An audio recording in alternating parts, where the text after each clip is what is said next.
Your credit score is going up, and you feel like a financially responsible person. You pay on time, you keep your balance low, you don't close old cards, you do everything right. And the system rewards you with a beautiful 3-digit number that you're told opens doors. But here's the question nobody asks out loud. Who built this system, and who does it actually work for?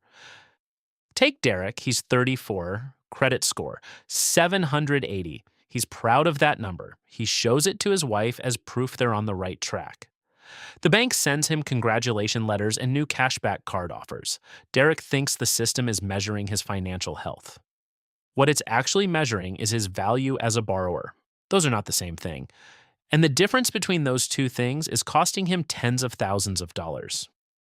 Today, I'm going to show you how the credit score system actually works, not the way banks explain it, the way it's built on the inside. I'm James. This channel is about how money actually works. Today, we're breaking down one of the most powerful financial illusions in America, the credit score. I'll show you who created it and why, how the formula works under the hood, and why chasing a high score might be costing you more than you think. And at the end, what actually matters instead. If you're not subscribed, do it now. Let's get into it. This rule didn't come from nowhere. Most people assume the credit score has always existed, that it's some objective standard created by the government or independent experts. It wasn't. FICO, the most widely used credit scoring system in America, was created in 1989 by a private company, Fair Isaac Corporation. Not the government, not a regulator, a private company that sells your score to banks. Before 1989, lending decisions were made differently. Bankers met with clients in person. They looked at relationship history, reputation, income, assets. It was slow and subjective. FICO offered something different, a fast, standardized algorithm.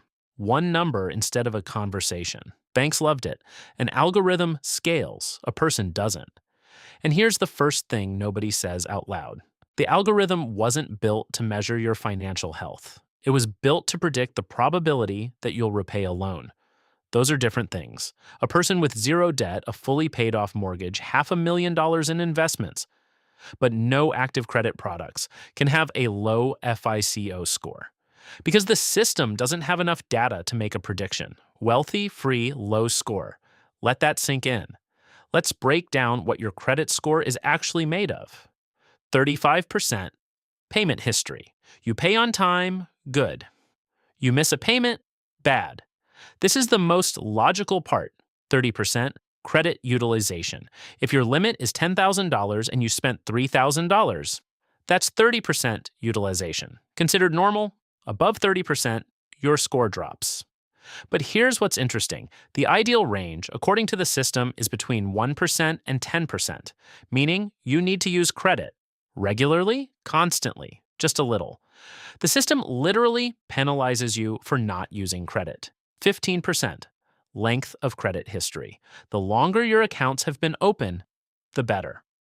That's exactly why financial advisors say, don't close old cards even if you never use them. Keep them alive, pay small amounts, maintain activity, all for a number, 10% new credit inquiries.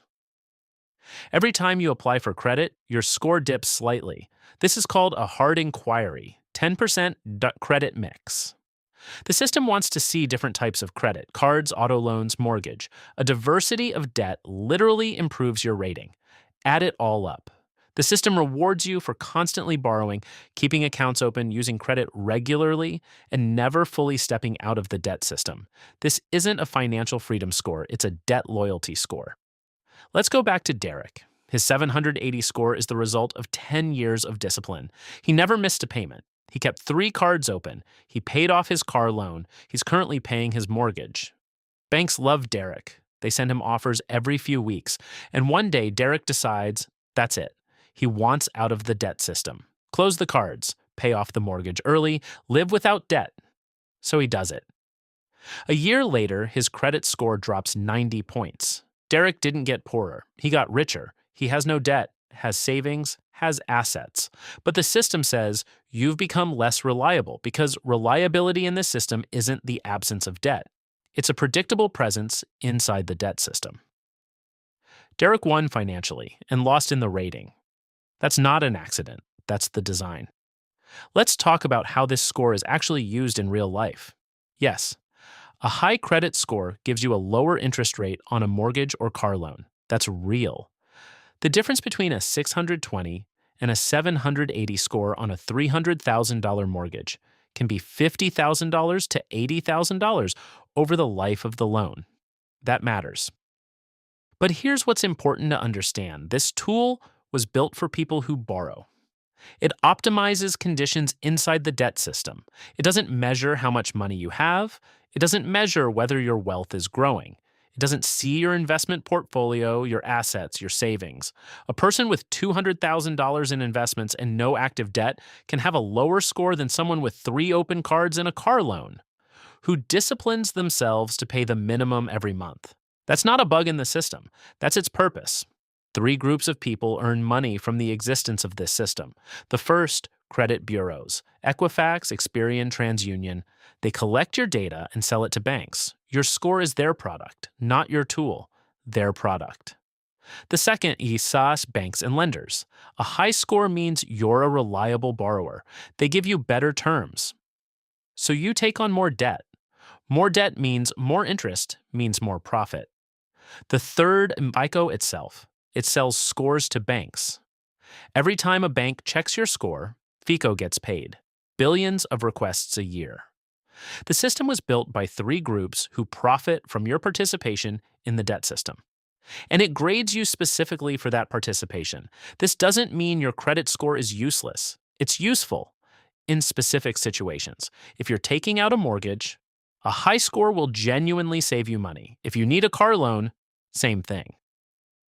Landlords check scores, some employers do too. You need to understand this. But here are 3 things worth rethinking. First, stop treating your credit score as a measure of financial health. It's a measure of your activity inside the debt system. Those are different things. Real financial health indicators are your net worth, your savings rate, and whether your assets are growing. Second, don't optimize your life around the number. If you don't need credit in the next year or 2, don't keep cards open out of fear. Don't take on products you don't need just for credit mix. Do what makes financial sense, not what moves the score. Third, know when the score matters and prepare in advance. If you're planning a mortgage in a year, start working on your score now. Don't panic and blindly optimize all year. Just keep your history clean, your utilization low, and don't open new accounts in the months before you apply. The score is a tool, like a hammer, useful when you need it. You don't need to carry it with you everywhere. Back to Derek. He didn't do anything wrong. He played by the rules. He was disciplined. And the system rewarded him with a beautiful number. But when he decided to step out of the game, that same number started dropping. Not because he got worse, because the system could no longer profit from him. Your credit score is not a measure of you. It's a measure of your usefulness to the credit system. Understanding that, you can use it consciously. Raise it when you need to. Stop thinking about it when you don't. Real financial freedom isn't measured by 3 digits in a banking app. It's measured by how many options you have, regardless of whether a lender approves you. If this video changed how you see your credit score, hit like. It helps the channel. And subscribe. The next video is about another thing the financial system prefers not to explain. See you next time.